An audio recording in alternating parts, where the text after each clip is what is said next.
improving trends now in the market.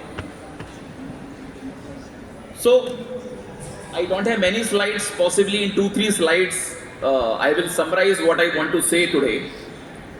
If you look at here, historically we have seen that whenever markets have made the top, FIIs are overloaded because they were the first guys actually who started booking profits. This time FIIs are underinvested in the equities market. They used to have 21% of holding in equities generally, but now they have close to 15.5% of equity in the Indian markets. So when we had a good capex story, capex rally in the last couple of years, and the PSU stocks were participating, we did not see the FIIs coming in actually in that period. They missed out the buzz, it looks like.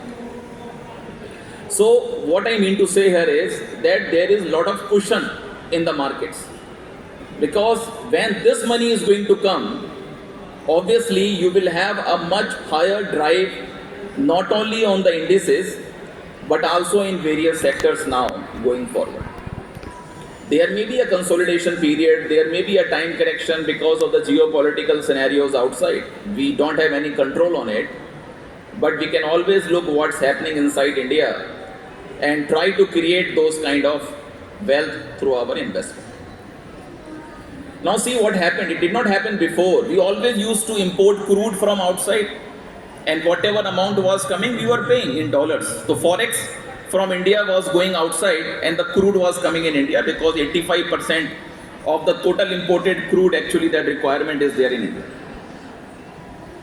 So if you see what happened in the volatility of 2022, in the month of Feb, we saw Ukraine war erupted, and that time India started taking crude from Russia.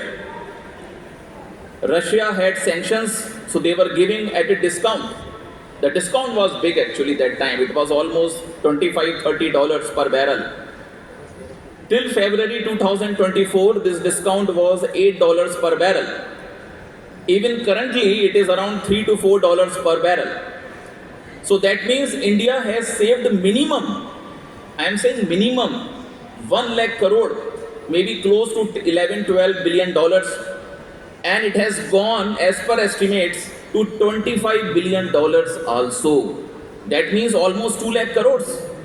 Some big schemes in India generally are announced by the government, like Nal Se Jal, so many welfare schemes, and the expenditure is 50,000 crore, 1 lakh crore.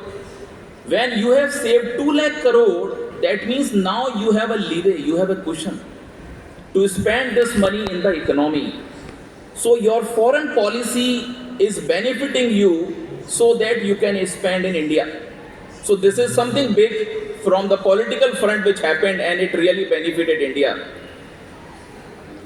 If you look at the outside investors now, for example, Temasek from Singapore, they are doubling their investment in Indian markets.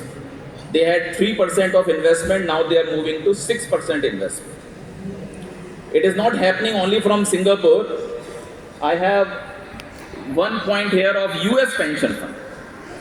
US pension fund had not come and put money in Indian markets before. It was more in the developed markets.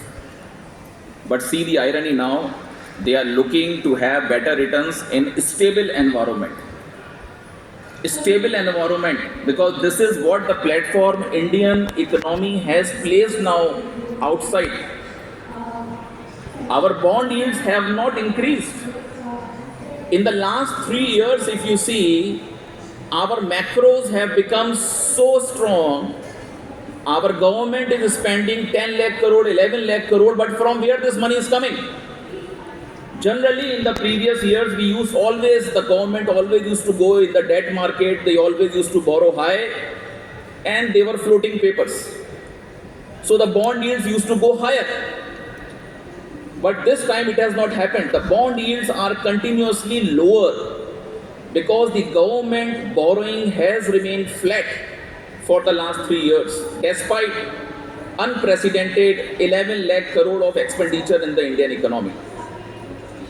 And why it has happened? The first point was already discussed.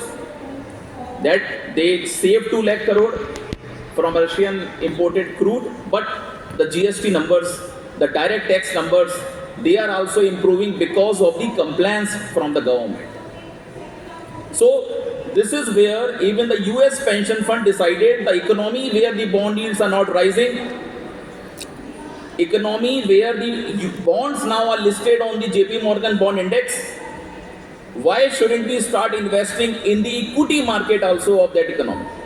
And that's why first time it happened that they tweaked their benchmark US pension fund so that they can put more money in the emerging markets, and that is towards India. So this is a big positive. Easily 40-50,000 crore every year is going to come through this route at least, right? Now see from the manufacturing front, iPhone by 2027, 50% of their total manufacturing they are going to start now from India. Now what we are looking for is the value addition, because so far we are doing assembly of the phones. Now iPhone 16 Pro is also going to be launched, and that is where if the critical component manufacturing starts, and it will start, some people, some critics, they say that we are only doing assembly. Boss, first of all the base work has to start, then the value addition start, and then you start getting better margins. So we are into that particular move right now, and that is where if you look at what's happening in India, the orders are flowing from the OEMs to the vendors to the small and medium enterprises. So if iPhone is manufacturing phone, ultimately they will have sourcing from India. 50% sourcing at least from India. So the vendors have to provide it. If you remember Bosch is one of the auto component provider. We just met with the CEO recently. They have not got the PLI yet. Why? Because 50% of sourcing still they have not done. Once it is done, the PLI will be given to Bosch. And the same thing happens with iPhone also. The government has opened the production linked incentive scheme. They are creating a good tax environment, a stable tax environment, and if your manufacturing sources 50%, then it is good for Indian markets also. The orders are flowing. Elon Musk, so 5 lakh electric cars they are talking about, let us see. But yes, if this vehicle comes, it will be 45 lakh plus vehicles. So our 30 lakh, 25 lakh electric vehicles from Mahindras, from Tatas, it is not going to be impacted. Right? So that is what also the thought process is there when we are inviting outside people. Indian bond yields, I discussed the current account deficit in India. If you see, we had in September 2022, when the Ukraine war started, commodities started moving up, inflation started moving up, interest rate started moving up. That time we had current account deficit of almost 4.4% negative. But currently, despite there is no major FI money coming in, the current account, because in current account you have this FI number also, the current account has come down to minus 1%. It's a credible feat actually for the way the things are managed in India right now. If you see the power demand, because post-pandemic we have realized that power demand has started increasing.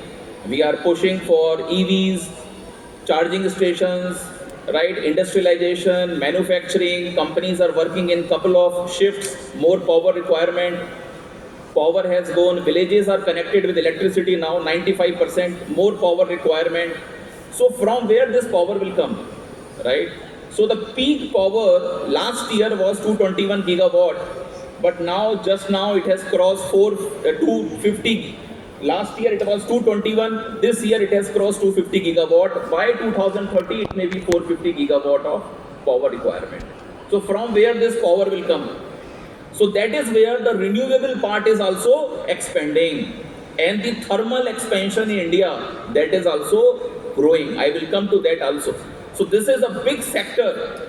This used to be a cyclical sector, but it has become a secular sector in India now. The power, the utilities. Domestic tourism. Now you have seen what happened in Ayodhya, Varanasi, Jammu and Kashmir. Jammu and Kashmir economy also grew by double digits. You saw more hotels now are getting started over there. And that is where the domestic tourism is going to pick up now more and more. And this will lead to many sectors blossoming, you know. More travelers are coming from outside. International traveling is increasing. Domestic is increasing. You can see on the airports, there are more new people who are coming now, right? They ask many questions on the security checkup because they don't know. The first timers are coming on airports. There are many poor nations outside India. And because our hospitals have become much better, those people also are coming for their medicals. So medical tourism is also increasing.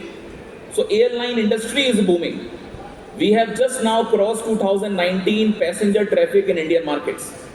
You have seen what has happened to Indigo, 65% market share, etc., etc. So hotels can come up, airline industry can come up, safaris of the world can come up. So that is where the domestic tourism is something where the focus is there, and that is also something on the domestic front should be looked at. I discussed on this, the government bonds in India, they are already part of JP Morgan index. So this is a big flow into our Indian government bonds. Any economy where bond yields are subdued, it is good for equity markets. Because equity markets drive their cost of capital. कोई भी industry चलनी है तो cost of capital कम होगी तो better है. अब आपकी कॉस्ट ऑफ कैपिटल कहाँ से ड्राइव होती है? कॉस्ट ऑफ कैपिटल ड्राइव होती है बॉन्ड यील्ड से. अगर बॉन्ड यील्ड सबड्यूड है, अगर आपने उसको ओपन कर दिया, इतना बड़ा पैसा जेपी मॉर्गन का आ रहा है, तो दैट मीन्स कल इक्विटी मार्केट के अंदर और आपको ब्रॉडनेस देखने को मिलेगी. उस पहले 10 कंपनी चलती थी, अभी आपको 100, 200, 300 कंपनी चलती भी दिखेंगी because of this feature. And that's why markets are getting more broad, and that is how India is also changing. Lastly, in the improving trends, if you see the weight of India in MSCI emerging market, it has got doubled. It was 9% in 2021. In the last 3 years, now it is 19%. And that is where another thing which is going to happen now, that South Korea, which is part of the emerging market bucket, going forward it may also go out of this index. So more money flow is expected to come.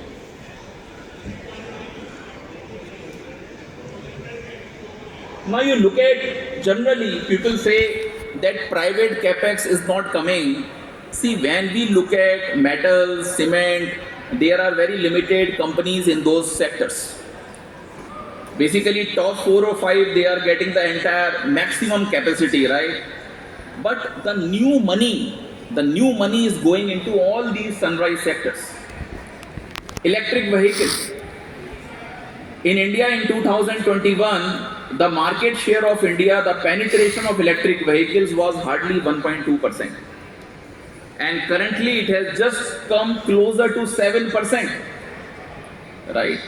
If you see the two-wheelers, they are expected to be almost 75-80% EVs. E-scooters or e-bikes by 2030, followed by three-wheelers and then the passenger vehicles.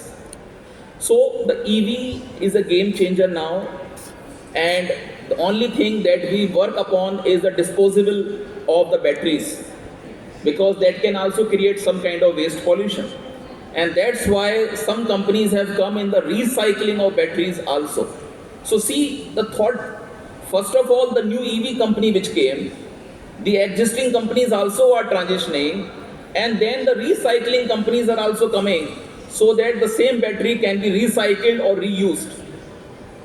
So the entire industry is broadening. We are saving the pollution and we are also expanding the industries, and this way we are creating more jobs. So when we start something, it looks difficult. But once we move forward, you see the benefits coming in. You look at solar. Now the rooftop solar was announced in the last budget. You can use solar panels, you can use the electricity, and you can put it again on the grid.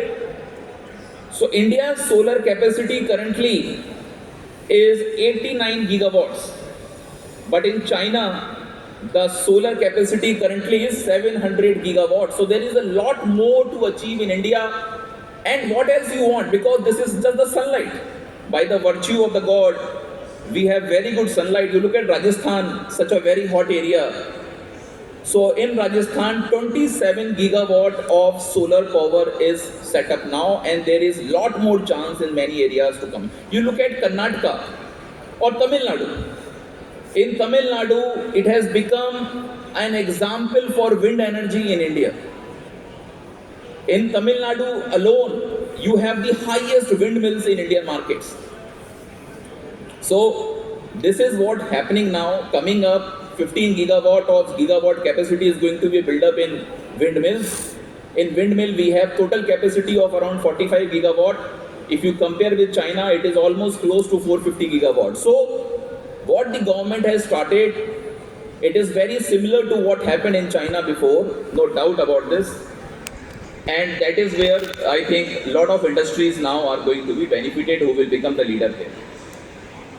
Green hydrogen, right? We are seeing that through the electrolysis process, we can create green hydrogen. There is blue hydrogen also, where carbon dioxide is there. Carbon dioxide generally is not good for the atmosphere. So you have CO2, but you absorb CO2 in blue hydrogen. In green hydrogen, you just do electrolysis and you get the HIM. So this is the green hydrogen now, which is going to be used in industries. And all the big guys, Ambani's and all, they are also doing a lot of expansion in green hydrogen. Adani is doing a lot of expansion in green hydrogen. In fact, Adani Green, if you see, it is in solar and wind. But green hydrogen they have in the Adani enterprises. So things are coming up. Green hydrogen, blue hydrogen. If you look at one of the company in Pune, Praj Industries, this company has started getting orders for blue hydrogen technology from North America. Just imagine, a small company in India which has developed the technology like anything, and it has started getting orders from Australia and North America. It is in blue hydrogen. They are also getting orders in compressed biogas. I was in Lucknow recently. I saw that one of the person, he was investing 18 crores in compressed biogas, out of which 11 crore was subsidized by the government. So government is also pushing hard to go for compressed biogas, and this is an answer to your North India pollution problem. In Delhi, in winters also we used to have a lot of pollution, right? Why? Because in the farming land, and after harvesting we leave a lot of residue, and that is burnt, that creates pollution. In compressed biogas, they are taking this residue and trying to create gas. And this is where the companies are evolving, the technologies are coming, and we are coming at the forefront in the overall world market. So we were laggard in fossil fuel, but in all these technologies, India is coming at the forefront. Artificial intelligence, so whenever we talk about data centers and semiconductors, we also talk about artificial intelligence, right? It is linked to these two sectors also and separately. You would have heard, you would have seen your own cars. In your own car, previously we used to have 6-7% of softwares. Now we have 26% softwares in our car. And going ahead, this will be 58% contribution in the cars. So softwares means you are creating AI over there. There are companies now which are coming into this business. So far the technology sector in India, it was only servicing, but only with servicing is not going to be enough. You have to create products. You have to come in ER&D business, which is engineering, research and development, which is the KPITs of the world, and so many companies are there now. Electronics, you have seen that how we have, even Lenovo, the Chinese laptop is getting manufactured in Indian markets, right? Mobile phones, laptops. So there is, once you have started the process, there is no end to it. So you are scaling up. The only point is the value addition. Once India starts value addition in this process, you will see we are also moving towards Taiwan, what they have done, and South Korea, what they have done. because these economies did a lot of value addition and created that kind of margins for them. So India is also on that path, and I think with more technology, more use of local engineers, because our engineers, the brain actually was going outside. But my thought is it is likely to stay in India now because all these opportunities which are coming in. Green ammonia, for example, diammonium phosphate, or fertilizers. When India used to import the fertilizers in India now they are talking about nano diammonium phosphate. They are talking about nano urea, right? So these are the things which are going to be used here, which will reduce the subsidy burden of the government. So the government had almost 2% of GDP as a subsidy, which is now reduced to 1.2%. So subsidy reduction is also helping the economy now, that you are clearly seeing in the subdued bond yields. So this is something very important for the coming 4-5 years, because the power requirement is increasing. We must understand that only renewables are not going to solve the need, because renewables are running at 25% maximum capacity utilization, but your plant load factor in the thermal projects, thermal power plant, is almost 81%. You can see here, for the last many years there was no expansion in the thermal power plants, but now it is growing with a 20% CAGR. So there are companies in this domain who are also going to be benefited. This is also emerging sector, as I discussed. This is a secular sector now, which has thermal, which has renewable, and all these stories. Lastly, this is what I discussed in the beginning. If you look at the blue line of India, it had weight of almost 8% only. Now it has gone to 19%. This is MSCI emerging market. And on the contrary, the Chinese weight from 40% plus, it has declined right now to 25%. So there is absolutely reversal of the trade which has happened, that our weight in MSCI emerging market has increased significantly, which can lead to better flows. So this is all about the sectors, what we think of the emerging sectors, the growth sectors in India, and how the markets are looking at. So that's all from my side. Thank you very much.